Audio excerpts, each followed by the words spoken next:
পাহাৰ এখন গাঁৱলৈ বিক্ৰমে নিজৰ পৰিয়ালৰ সৈতে থাকিব আহিলে আৰু সিহঁতৰ এটা ঘৰ পছন্দ হৈ গ'ল। আৰে বাহ বিক্ৰম, এই চোতালখনটো সঁচাকৈ বহুত ধুনীয়া আৰু পাৰ্কৰ নিচিনা। সন্ধিয়া হোৱাৰ পিছত পৰী আৰু ৰূপমে চোতালত খেলিব ধৰিলে। সেই সকলোবোৰ এজনী সৰু ছোৱালীৰ চুৱেলে চাই আছিল। পৰীয়ে যেতিয়াই ঝুলনাৰ পৰা পিছলিলে তাই বহুত জোৰকে পৰি গ'ল। আৰে পৰিবা, তুমি ঝুলনাখনৰ পৰা কেনেকৈ পৰি গ'লা? নাজানো, এনেকুৱা লাগিল কোনোবাই মোক পিছফালৰ পৰা ঠেলা মাৰি দিছে, কিন্তু ইয়াতচোন কোনো নাই। পৰিবা, তুমি ভিতৰলৈ যোৱা। এই ল'ৰাটোইটো এতিয়াও ঝুলনাৰ মজা লৈ আছে, ইহঁতক এটা শিক্ষা দিবই লাগিব। কিছু সময়ৰ পিছত ৰাতি হৈ গ'ল আৰু ৰাতি হোৱাৰ পিছত সেই চুৱেলজনীয়ে আহি পেলাই সেই ঝুলনাখনৰ ঠিক তলত এটা বহুত ডাঙৰ গাঁত খান্দিলে। এই ল'ৰাটোই বহুত মজা কৰিলে, এতিয়াৰ পৰা ই মোৰ লগত থাকিব আৰু আমাৰ লগত খেলিব। ঠিক তেনেকৈ হ'ল। ৰূপমে যেতিয়াই ঝুলনাত বহি পিছলিল, সি বহুত জোৰকে কিবা কৈ ঝুলনাত ধৰি ওলমিলে। মা, মোক বচোৱা, মই পৰিব ধৰিছো মা। আৰে বিক্ৰম, সোনকালে এইফালে আহা। আৰে কি হ'ল? এই ৰূপমে আকৌ এই ঝুলনাত কেনেকৈ ওলমিলে? তাৰ পিছত সুনীতা আৰু বিক্ৰমে মিলি ৰূপমক গাঁতটোৰ পৰা বাহিৰলৈ লৈ আহিল। আৰে কি? এই গাঁতটো খান্দি ইয়াত কেচ কৰিবলৈ ৰখি আছিলো, কিন্তু মই সফল নহলো। আৰে ৰূপম বেটা, ঠিকে আছানে তুমি? আৰে এই ঝুলনাখনৰ তলত ইমান ডাঙৰ গাঁতটো কেনেকৈ হ'ল? আমি চাগে লক্ষ্য কৰা নাছিলো। বাৰু, অহাকালি মই এই গাঁতটো মাৰি দিম, হ'বনে? তাৰ পিছত সকলোৱে শুবলৈ গুচি গ'ল আৰু মাজ ৰাতি পৰীৰ পানীৰ পিয়াহ লগা বাবে তাই পানী খাব উঠিলে। চোতালৰ পৰা ঝুলনাৰ শব্দ আহি আছিল। পৰীয়ে খিৰিকীৰে চালে।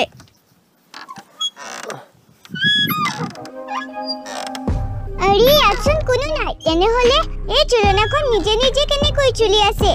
পৰীয়ে বহুত ভয় খালে, সেইবাবে তাই চুপচাপ গৈ মাকক সাৱটি ধৰি শুই থাকিল। পিছদিনাখন ৰাতিপুৱা। মা, দেউতা, যোৱা ৰাতি কি হ'ল জানানে? মই পানী খাব উঠি দেখিলো এই ঝুলনাবোৰ নিজে নিজে জ্বলি আছে আৰু ইয়াত কোনো নাই। মোৰ বহুত ভয় লাগিছিল জানানে? আৰে বেটি, বতাহত ঝুলনাবোৰ চলি আছিল চাগে, আৰু তুমিও যে নহয়। তাৰ পিছত বিক্ৰমে এজন মানুহ লগাই সেই গাঁতটো মাৰি দিলে। পৰীয়ে ৰূপমক ৰাতি হোৱা ঘটনাবোৰ কৈ দিলে। পৰিবা, তুমি সঁচা কথা কৈছা নেকি বাৰু? ৰূপম, মই সঁচা কথা কৈছো। ৰাতিয়ে ঝুলনাবোৰ সঁচাকৈ নিজে নিজে জ্বলি আছিল আৰু বতাহো নাছিল। আৰে ভাই, তইতো মোৰ বিশ্বাস কৰ। পৰিবা, আমি এটা কাম কৰো, আমি ঘৰৰ পৰা বাহিৰলৈ গৈ গাঁৱৰ কিছুমান বন্ধু বান্ধৱীক ইয়ালৈ খেলিবলৈ আহো, তেতিয়া খেলিও ভাল লাগিব আৰু ভয়ো নালাগিব। এইটো কিন্তু বৰ ভাল কাম হ'ব। যা ৰূপম, আৰু ল'ৰা ছোৱালীবোৰক ইয়ালৈ মাতি আন, তেতিয়া বহুতেই মজা হ'ব। মই চিকাৰ কৰিবলৈ বেছি কষ্ট কৰিব নালাগে। তাৰ পিছত পৰী আৰু ৰূপমে নিজৰ আন বন্ধু বান্ধৱীবোৰক খেলিবলৈ মাতিব গ'ল। আমি ইয়ালৈ নতুনকৈ আহিছো, তোমালোক আমাৰ বন্ধু বান্ধৱী হবানে? আমাৰ ঘৰত খেলিব যাবানে? আৰে নাই নাই, তোমালোকৰ ঘৰততো ভূত থাকে, মোৰ মায়ে তালৈ যাবলৈ মানা কৰিছে। আৰে জুইবা, আমাৰ মায়ে এইবোৰ এনেই কৈছে আমাক ভয় খুৱাবলৈ। ভূত একো নাথাকে, ব'লা না, ঝুলনাত পিছলি বহুত মজা লাগিব। তাৰ পিছত সিহঁতে আহি পেলাই ঝুলনাত পিছলিব ধৰিলে। তাৰ পিছত যেতিয়াই জুহি আৰু জিতুই ঝুলনাত বহি পিছলিল, তেতিয়া হঠাতে চুৰেজনীয়ে তাত এটা গাঁত কৰি সিহঁতক গাঁতত পেলাই দিলে। আৰে ইমান দুখ পাইছো, এইটো বহুত ডাঙৰ গাঁত হয়। আৰে পৰিবা, এই জুহি আৰু জিতু বাৰু কলৈ গুচি গ'ল? এতিয়াইতো ইয়াতে খেলি আছিল। নাজানো নহয় ৰূপম, ব'লা আমি সিহঁতক বাহিৰত বিচাৰোগৈ। তাৰ পিছত পৰী আৰু ৰূপমে সিহঁতক বিচাৰিব গুচি গ'ল।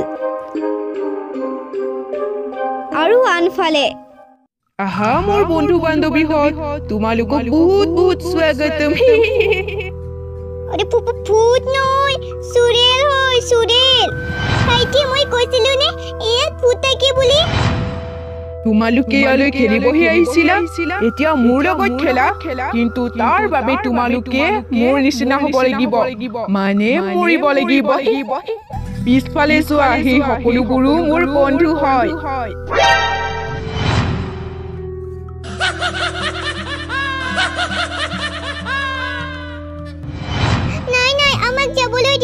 আমি কেতিয়াও ইয়ালৈ আৰু খেলিব নাহো নাই নাই ভয় কৰিব নালাগে তোমালোক আমাৰ নিচিনা হোৱাৰ পিছত ৰাতি আমাৰ লগত বহুত খেলিব পাৰিবা আমি সদায় ৰাতি বহুত খেলো আৰে নাই জুহিবা মোৰ বহুত ভয় লাগিছে মোক বচোৱা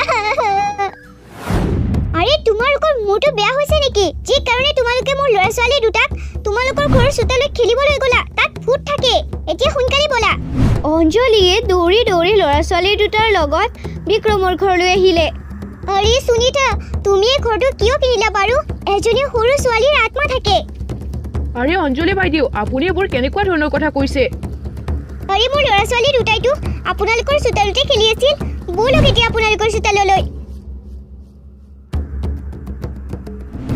হে ভগৱান যিটো কথাৰ ভয় আছিল সেইটোৱেই হ'ল মোৰ ল'ৰা ছোৱালী দুটাক এতিয়া সেই সৰু ছোৱালীৰ আত্মাটোৱে মাৰি পেলাব আৰে আণ্টি আপুনি চিন্তা নকৰিব মই গাটো দেখিয়াই যাম আৰু মোৰ ফ্ৰেণ্ডছক বচাই লৈ আহিম আৰে ৰূপম তুমিতো সৰু ল'ৰা হয় তুমি একো কৰিব নোৱাৰা এই সৰু ছোৱালীজনীৰ আত্মাই আমাৰ গাঁৱৰ বহুত ল'ৰা ছোৱালীক মাৰি পেলাইছে এতিয়া কি হ'ব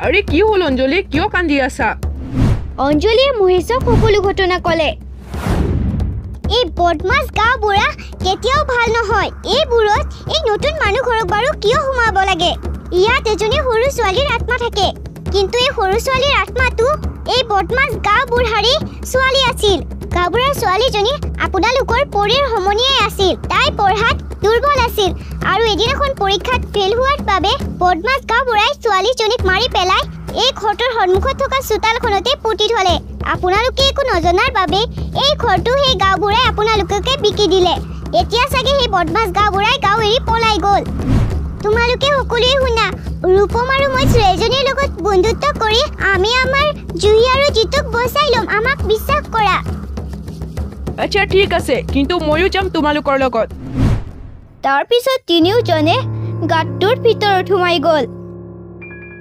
আৰে বাহ তহঁতে গোটেই কেইটা নিজেই মৰিব আহি গলি আৰে আমি তোমাৰ লগত বন্ধুত্ব কৰিবলৈ আহিছো আমি গম পাইছো তোমাৰ দেউতাই তুমি পৰীক্ষাত ফেইল হোৱাৰ কাৰণে তোমাক মাৰি পেলাইছে তোমাৰ লগত বহুত বেয়া হ'ল কিন্তু তুমি আমাৰ লগত বন্ধুত্ব কৰিবানে আৰে বাহ এটো বহুতেই ভাল হ'ব তোমালোক বহুত ভাল হয় বাৰু কোৱাচোন তোমালোকৰ হাতত ইয়াত কি আছে চুৰেল বা এয়া আমাৰ বন্ধুত্বৰ আৰম্ভণি হয় ইয়াত চৰপত আছে তুমি সোনকালে খাই লোৱা আৰে বাহ চৰপত মোৰ ফেভাৰিট হয় দিয়া সোনকালে আচলতে সেয়া গংগা জল আছিল আৰে মই জ্বলিব ধৰিছো বচোৱা কোনোবাই এতিয়া তোমালোকে মোক কি কৰি দিলা এনেকৈয়ে পৰী আৰু ৰূপমে নিজৰ সাহসিকতাৰে নিজৰ বন্ধু বান্ধৱীক বচাই ল'লে এনেকুৱা ধৰণৰ কাহিনীবোৰ চাই থাকিবৰ বাবে চেনেলটো ছাবস্ক্ৰাইব কৰি ল'ব আৰু ভিডিঅ'টোত এটা লাইক কৰি দিব থেংক ইউ